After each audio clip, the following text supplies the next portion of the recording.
ಓಂ ಶ್ರೀ ಗುರು ಬಸವಲಿಂಗಾಯ ನಮಃ. ಸರ್ವರಿಗೂ ಶರಣು ಶರಣಾರ್ಥಿ. ಮೀಪರೆ ಪೋಪರೆ ಪಾಪವದು ಕೆಸರೆ, ಮೀಪರೆ ಮಲಪೋಪುದಲ್ಲದೆ ಪಾಪ ಲೆಪ್ಪವಾಗಿಪ್ಪುದು ಸರ್ವಜ್ಞ. ಸತ್ಯರ ನಡೆತೀರ್ಥ, ನಿತ್ಯರ ನುಡಿತೀರ್ಥ, ಉತ್ತಮರ ಸಂಗಮದು ತೀರ್ಥ, ಹರಿವ ನೀರು ಎತ್ತಣದ ತೀರ್ಥ ಸರ್ವಜ್ಞ. ಇವೆರಡು ಸರ್ವಜ್ಞನ ಅತ್ಯಂತ ಶ್ರೇಷ್ಠವಾದ ವಚನಗಳು. ಸರ್ವಜ್ಞನ ವಚನಗಳು ಎಲ್ಲವೂ ಶ್ರೇಷ್ಠವೇ ಹಾಗೆ ನೋಡ್ತಾ ಹೋದರೆ. ಆದರೆ ಹೆಚ್ಚು ವಚನಗಳು ಸರಳವಾಗಿ ಅತ್ಯಂತ ಸುಂದರವಾಗಿ ತತ್ವವನ್ನು ಸುಲಭವಾಗಿ ಪ್ರತಿಪಾದನೆ ಮಾಡ್ತಕ್ಕಂತಹ ವಚನಗಳು, ಒಂದು ತ್ರಿಪದಿಗಳು. ಇಲ್ಲಿ ಹೇಳ್ತಾನೆ, ಏನು ಮೀಪರೆ ಪೋಪರೆ ಪಾಪವದು ಕೆಸರೆ, ಮೀಪರೆ ಮಲಪೋಪುದಲ್ಲದೆ ಪಾಪ ಲೆಪ್ಪವಾಗಿಪ್ಪುದು ಸರ್ವಜ್ಞ. ಮೀಪರೆ, ಮೀಪರೆ ಅಂದ್ರೆ ಮಿಂದರೆ, ಸ್ನಾನ ಮಾಡಿದರೆ, ಮುಳುಗಿದರೆ ಅಂತ ಅರ್ಥ ಆಗುತ್ತೆ.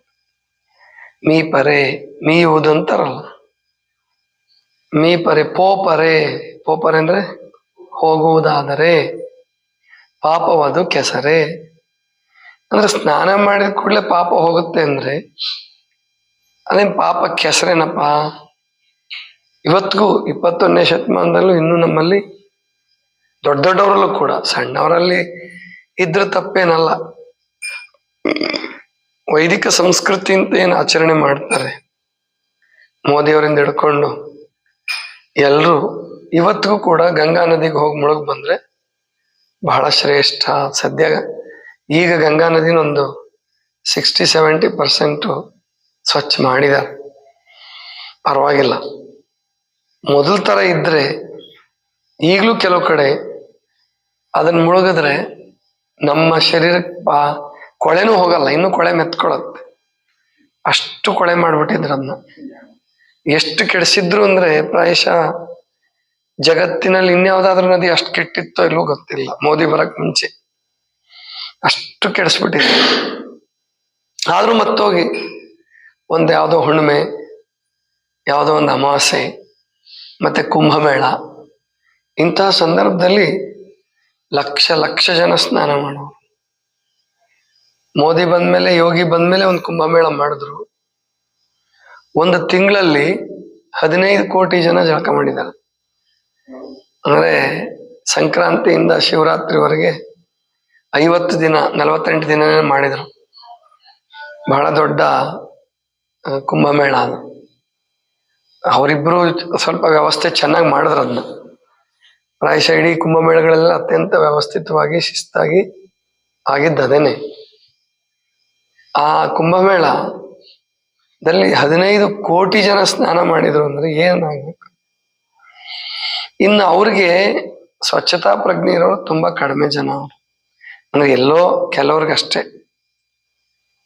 ಅದು. ಅಲ್ಲಿ ಕೆಲವು ನಾವು ಇಲ್ಲೂ ಹಂಗಿರ್ಬೋದೇನು ನನಗೆ ಗೊತ್ತಿಲ್ಲ. ಉತ್ತರ ಪ್ರದೇಶಕ್ಕೆ ಹೋಗಿದ್ವಿ, ಗೋರಖ್ಪುರಕ್ಕೆ. ಅಲ್ಲಿ ಸರಯು ನದಿ ಬರುತ್ತೆ. ಸರಯು, ಸರ್ಜು ಅಂತಾರ. ಯಕಾರ ಹೋಗಿ ಜಕಾರ ಆಗಿದೆ. ಅಯೋಧ್ಯೆಯಲ್ಲೇನು ಅಯೋಧ್ಯೆ ಇದೆಯಲ್ಲ, ಅದು ಸರಯು ನದಿ ದಂಡೆ ಮೇಲೆ ಇರೋದು. ಹಾಗೆ ಗೋರಖ್ಪುರನು ಅದೇ ಸಾಲಿಗೆ ಬರುತ್ತೆ. ಅಲ್ಲಿ ಒಂದು ಮಠದಲ್ಲಿ ಬೇರೆ ಮಠಕ್ಕೆ ಕರ್ಕೊಂಡು ಹೋಗಿದ್ರು. ಅಲ್ಲಿ ನದಿ ಪಕ್ಕದಲ್ಲೇ ಇತ್ತು. ಸ್ನಾನಕ್ಕೆ ಹೋಗಿದ್ವಿ. ಅಲ್ಲಿ ಎಮ್ಮೆಗಳೆಲ್ಲ ಒಳಗೆ ಪೂರ, ಆಮೇಲೆ ಅಲ್ಲೇ ಸಗಣಿ ಹಾಕ್ತವೆ. ಅಂದ್ರೆ ಪ್ರಾಯಶಃ ನಮ್ದು ದೊಡ್ಡ ದೇಶ, ಜನಸಂಖ್ಯೆ ಸಿಕ್ಕಾಪಟ್ಟೆ ಅಂತ ಹೇಳಿ ನಾವು ಹಂಗೆ ಸಮರ್ಥನೆ ಮಾಡ್ಕೊಂಡ್ಬಿಡ್ತೀವಿ. ಸ್ವಲ್ಪ ಮಟ್ಟಿಗೆ ಅದು ನಿಜನೂ ಕೂಡ. ಆದ್ರೆ ಚೀನಾ ನಮಗಿಂತ ದೊಡ್ಡ ದೇಶ. ನಮ್ಮಷ್ಟೇ ಜನಸಂಖ್ಯೆ ಇವಾಗ, ಅಥವಾ ಮೊದಲು ನಮಗಿಂತ ಜಾಸ್ತಿ. ಅಲ್ಲಿ ನದಿಗಳನ್ನ ಸ್ವಚ್ಛವಾಗಿ ಇಟ್ಕೊಂಡಿದ್ದಾರೆ. ನಮ್ಮವರೊಬ್ರು ಹೋಗಿದ್ರು, ರೈತರು. ಅವಾಗ ಯಡಿಯೂರಪ್ಪನವ್ರ ಕಾಲಕ್ಕೆ ರೈತರನ್ನೆಲ್ಲ ಚೀನಾ ದೇಶಕ್ಕೆ ಕಳಿಸ್ತಿದ್ರು. ಸರ್ಕಾರದಿಂದ ಖರ್ಚು ಕೊಟ್ಟು ಅಲ್ಲಿ ಕೃಷಿ ನೋಡ್ಕೊಂಡ್ ಬನ್ನಿ ಅಂತ ಹೇಳಿ ಕಳಿಸ್ತಾ ಇದ್ರು. ಆಗ ನಮ್ಮವರು ಹೋಗಿದಾರ, ಜವಾಬ್ದಾರಿ ಮನುಷ್ಯನೇ, ಏನೋ ತಿಂಡಿ ತಗೊಂಡು ತಿಂದ್ಬಿಟ್ಟು ಅಲ್ಲಿ ಪಕ್ಕದಲ್ಲಿ ನದಿ ದಂಡೆಯಲ್ಲಿ ನಿಂತು ತಿಂಡಿ ತಿಂದಿದ್ದಾರೆ. ಆ ನದಿ ಒಳಗಡೆ ಪೇಪರ್ ಹಾಕ್ಬಿಟ್ಟ. ಒಬ್ಳು ಹೆಣ್ಮಗ್ಳು ನೋಡಿ ತಕ್ಷಣ ಅದ್ರೊಳಗಡೆ ಇಳಿದು ಆ ಪೇಪರ್ ತೆಗೆದು ತಕ್ಕೊಂಬಂದು ಡಸ್ಟ್ಬಿನ್ಗೆ ಹಾಕದ್ಲಂತೆ. ಎಷ್ಟು ಕೆಟ್ಟ ಗಣ್ಣಲ್ಲಿ ನೋಡಿಲ್ಲಂತೆ ಇವ್ರನ್ನ. ಅಂದ್ರೆ ಇನ್ನು ಹೊಡೆಯೋದೊಂದೇ ಬಾಕಿ. ಅಂದ್ರೆ ಅಷ್ಟು ಅವ್ರಿಗೆ ಕಾಮನ್ ಸೆನ್ಸ್ ಇರ್ತದೆ. ನಮ್ಮಲ್ಲಿ ಈ ಪ್ರಜ್ಞೆ ಇದ್ದಂಥವ್ರು ಕೂಡ ಯಾರೋ ಹೊಲಸು ಮಾಡ್ತಿದ್ರೆ ನಾವು ಸಿಟ್ಟು ಮಾಡಲ್ಲ. ನಾವು ಸ್ವಚ್ಛ ಇಟ್ಕೊಂತೀವಿ, ಸ್ವಚ್ಛ ಮಾಡುವಾಗ ಮಾಡ್ತಿರ್ತೀವಿ. ಬೇರೆಯವ್ರ ಮೇಲೆ ಸಿಟ್ಟು ಮಾಡೋದು, ಅದು ವಿದೇಶಿಯರಿದ್ರಂದ್ರೆ ಸುಮ್ಮನೆ ಬಿಡ್ತೀವಿ. ಅವ್ರು ಹಂಗಾಗಲ್ಲ. ಅಂದ್ರೆ ಪ್ರಕೃತಿಯ ಸಾಧನೆಗಳನ್ನ ನಾವು ಕೆಡಿಸ್ಬಾರ್ದು. ನಮ್ಮಲ್ಲಿ ದೇವ್ರ ಹೆಸರಲ್ಲಿ ಇದನ್ನ ಕೆಡಿಸೋದು ಬಹಳ ಆಗ್ಬಿಟ್ಟಿದೆ. ಈಗಲೂ ನೀವು ಅಲ್ಲಿ ಹರಿದ್ವಾರ, ಋಷಿಕೇಶ, ಕಾಶಿ 3 ಕಡೆ ಹೋದ್ರೆ ಗಂಗಾ ನದಿ ಗಂಗಾರತಿ ಅಂತ ಮಾಡ್ತಾರೆ. ಆ ಗಂಗಾರತಿನಲ್ಲಿ ಸಾವಿರಾರು ಜನ ಸೇರ್ತಾರೆ. ಸಾವಿರಾರು ಜನ, 100 ಜನ ಅಲ್ಲ, ಸಾವಿರಾರು ಜನ ದಂಡೆ ಮೇಲೆ ನಿಂತ್ಕೊಂಡು ಆ ಮೈಕ್ ಹಾಕ್ಬಿಟ್ಟಿರ್ತಾರೆ. ದೊಡ್ಡ ಮೈಕ್ ಹಾಕ್ತಾರೆ, ಎಲ್ಲ ಕಡೆ ಕೇಳಿಸ್ತಿರುತ್ತೆ. ಆರತಿ ಪದ್ಯ ಹಾಕ್ತಾರೆ. ಒಂದು 15 ನಿಮಿಷ ಮಾಡ್ತಾರೆ ಅಂತ ಕಾಣುತ್ತೆ ಗಂಗಾರತಿ. ಮೋದಿಯವರು ಭಾಗವಹಿಸಿದ್ದಾರೆ. ಮುರ್ಮು ಅವರು, ರಾಷ್ಟ್ರಪತಿಗಳು, ಮೊನ್ನೆ ಯಾವುದೋ ಒಂದು ಕಾರ್ಯಕ್ರಮ ಭಾಗವಹಿಸಿದ್ರು. ಅಲ್ಲಿ ಎಷ್ಟೊಂದು ದೀಪಗಳನ್ನ ಹಚ್ಚಿ ಬಿಡ್ತಾರೆ ಅಂದ್ರೆ ಅವೆಲ್ಲ ಪೇಪರ್ ದೀಪಗಳಿರ್ಬೋದು, ಇಲ್ಲ ಅಂತಂದ್ರೆ ಎಲೆಗಳಲ್ಲಿ ಮಾಡಿದ ದೀಪಗಳು. ಎಲೆಗಳಲ್ಲಿ ಮುತ್ತುಗದೆಲೆ ಇರುತ್ತಲ್ಲ, ಮುತ್ತುಗದೆಲೆ, ಮುತ್ಲೆಲೆ ಅಂತೀರಿ ನೀವು ಈ ಕಡೆ ಜನ, ಆ ಥರದ್ರಲ್ಲಿ ಮಾಡಿಬಿಡ್ತಾರೆ. ಅದು ಅಷ್ಟು ಹೊಲಸೆ, ವೇಸ್ಟ್ ಅದು. ಅದನ್ನ ನದಿಗೆ ಬಿಡಬಾರ್ದು. ದೇವರ ಹೆಸರಲ್ಲೇ ಆಗ್ಲಿ, ಏನೇ ಮಾಡ್ಲಿ.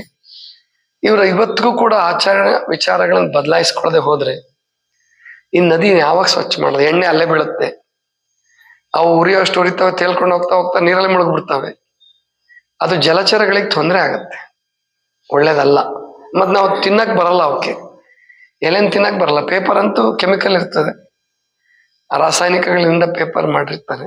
ಅಂತವನ್ ಬಿಟ್ಬಿಟ್ರೆ, ಪ್ಲಾಸ್ಟಿಕ್ ದೀಪಗಳ ಅಕಸ್ಮಾತ್ ಏನಾದ್ರು ಎಣ್ಣೆ ಹಾಕ್ಬಿಟ್ರೆ ಎಷ್ಟು ಪರಿಸರಕ್ಕೆ ಹಾನಿ ಆಗತ್ತೆ ಅಂದ್ರೆ ಬಹಳ ಹಾನಿ ಆಗತ್ತೆ. ಆದ್ರಿಂದ ಇದನ್ನ, ಈ ವಿಷಯದಲ್ಲಿ ಸಂಪೂರ್ಣವಾಗಿ ನಮ್ಮ ದೇಶ ಬದಲಾವಣೆ ಆಗುತ್ತಾ ಇಲ್ವಾ? ಇನ್ನೂ 10 ವರ್ಷ ಹೋಗ್ಲಿ, 20 ವರ್ಷ ಹೋಗ್ಲಿ. ಅದೇ ನೀರನ್ನ ನಾವು ತೀರ್ಥ ಅಂತ ಭಾವಿಸೋದಿಲ್ಲ, ನದಿಯನ್ನು ತೀರ್ಥ ಅಂತ ಭಾವಿಸೋದಿಲ್ಲ ಅಂತ ಹೇಳಿದ್ರೆ ಅದೇನು ಬಹಳ ಧರ್ಮಕ್ಕೇನು ವಿರುದ್ಧ ಅಲ್ಲ, ಅದು ವೈದಿಕ ವಿರೋಧಿ ಅಲ್ಲ ಅದು. ಹಿಂದೆ ವೇದಗಳ ಕಾಲದಲ್ಲಿ ನೀರನ್ನು ತುಂಬಾ ಸ್ವಚ್ಛ ಇಟ್ಕೊಂಡಿದ್ರು. ನೀರಿನ ಬಗ್ಗೆ ತುಂಬಾ ರುಕ್ಕುಗಳನ್ನೆಲ್ಲ ಹೇಳಿದ್ದಾರೆ. ಆದ್ರೆ ಈ ಸ್ವಚ್ಛ, ಈ ಏನು ಸ್ವಾತಂತ್ರ್ಯ ಬಂದ್ಮೇಲೆ ಅಥವಾ ಸ್ವಾತಂತ್ರ್ಯ ಮುಂಚೆನೂ ಇತ್ತೇನೋ ಗೊತ್ತಿಲ್ಲ. ಅವಾಗ ಜನಸಂಖ್ಯೆ ಕಡಿಮೆ ಇತ್ತು, ಅವಾಗೇನೋ ಶುರು ಮಾಡ್ಕೊಂಡ್ರು. ಈಗ ಸಿಕ್ಕಾಪಟ್ಟೆ ಹೋಗ್ತಾರೆ. ಮತ್ತೆ ನದಿಗಳಲ್ಲಿ ದೋಣಿಗಳನ್ನು ಬಿಡ್ತಾರಲ್ಲ, ಅವೆಲ್ಲ ಡೀಸೆಲ್ ದೋಣಿಗಳನ್ನೇ. ಏನು ಸಿಕ್ಕಾಪಟ್ಟೆ, ಕಾಶಿನಲ್ಲಂತೂ ಅಲ್ಲಿ ನದಿ ಬಹಳ ಅಗಲ ಇದೆ, ಘಾಟ್ಗಳು ಸಿಕ್ಕಾಪಟ್ಟೆ ಇದಾವೆ. ಮಣಿಕರ್ಣಿಕಾ ಘಾಟ್ ಅಂತ ನನಗೆ ನೆನಪಿದೆ ಒಂದು, ಬೇರೆ ಬೇರೆ ಹರಿಶ್ಚಂದ್ರ ಘಾಟು ಇರ್ಬೇಕಲ್ಲ. ಅಲ್ಲೆಲ್ಲ ಶವಗಳನ್ನ ಅಲ್ಲೇ ಹಾಕ್ಬಿಡೋದು. ಇವತ್ತಿಗೂ ಕೂಡ ಈಗ ಸುಡ್ಬೇಕು ಅಂತ ಕಾನೂನು ಮಾಡಿದ್ದಾರೆ, ಪೂರಾ ಸುಟ್ಟಾದ್ರೂ ಯಾಕೆ ಹಾಕ್ತೀರಿ? ಗೊತ್ತಿದೆಯಲ್ಲ, ವಿಜ್ಞಾನದ ತತ್ವ ಸರಿಯಾಗಿ ಬದಲಾವಣೆ ಮಾಡ್ಕೊಂಡ್ರೆ ಏನ್ ತಪ್ಪಿದೆ? ಸುಧಾರಣೆ ತಂದ್ರೆ ಏನ್ ತಪ್ಪಿದೆ? ಎಷ್ಟೋ ಜನ, ಬುದ್ಧ ಆಗ್ಲಿ, ಮಹಾವೀರ ಆಗ್ಲಿ, ಬಸವಣ್ಣವ್ರಂತೂ ಈ ಕಡೆ ಹುಟ್ಟಿದ್ರು. ಬಸವಣ್ಣವ್ರ ಹೆಸರು ಆ ಕಡೆ ಗೊತ್ತೇ ಇಲ್ಲ ಬಿಡಿ.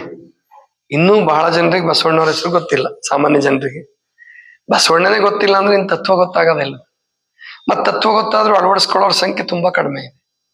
ಯಾಕಂದ್ರೆ ನಮ್ಮ ಕರ್ನಾಟಕದಲ್ಲೇ ಎಷ್ಟೋ ಜನ ಇನ್ನೂ ಜಾತಿ ವಿಷಯಕ್ಕೆ ಬಸವಣ್ಣವ್ರ ಒಂದು ಜಾತಿ ಕಟ್ಬಿಟ್ಟು ಅವ್ರು ಬೇರೆ ಜನಾಂಗದವ್ರ ಬಸವಣ್ಣ ಹೇಳ್ದ ಕ್ಷಣಕ್ಕೆ ನಾವು ಬಿಟ್ಬಿಡ್ಬೇಕೇನು ಅಂತೇಳಿ ಮತ್ತೆ ಇನ್ನೂ ಜಾಸ್ತಿ ಮಾಡ್ತಾರೆ. ಆ ಬೂದಿ ತಗೊಂಡೋಗಿ ಅಲ್ಲೇ ಸುಟ್ಟಿದ್ ಬೂದಿ ಅಸ್ಥಿ ವಿಸರ್ಜನ ಅಂತ ಕಾರ್ಯಕ್ರಮನ ಇಟ್ಕೊಂಡ್ಬಿಟ್ಟಿರ್ತಾರೆ.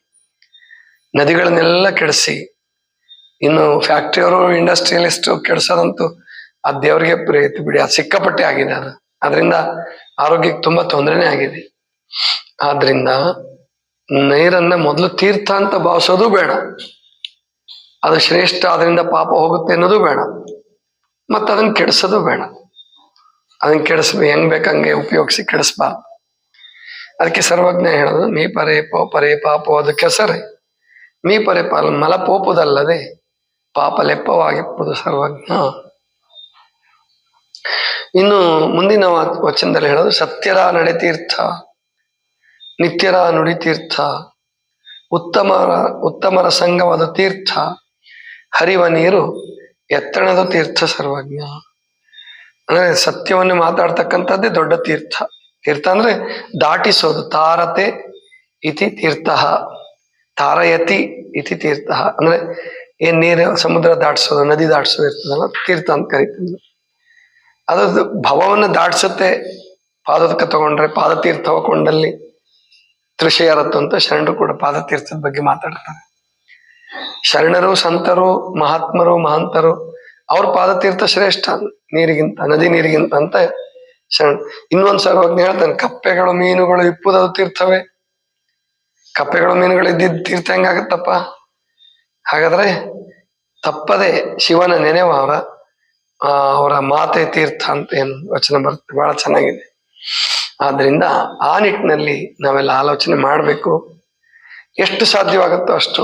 ಇವಾಗ ನಮ್ಮಲ್ಲೂ ಸಂಕ್ರಮಣಕ್ಕೆ ಹೋಗ್ತಾರೆ, ಸಂಕ್ರಮಣಕ್ಕೆ ಒಂದ್ ದಿವ್ಸ ಹೋಗ್ತಾರೆ ನಮ್ಮಲ್ಲಿ. ಅದನ್ನ ನಮ್ಮಲ್ಲಿ ತುಂಬಾ ಕಡಿಮೆ ಬಿಡಿ.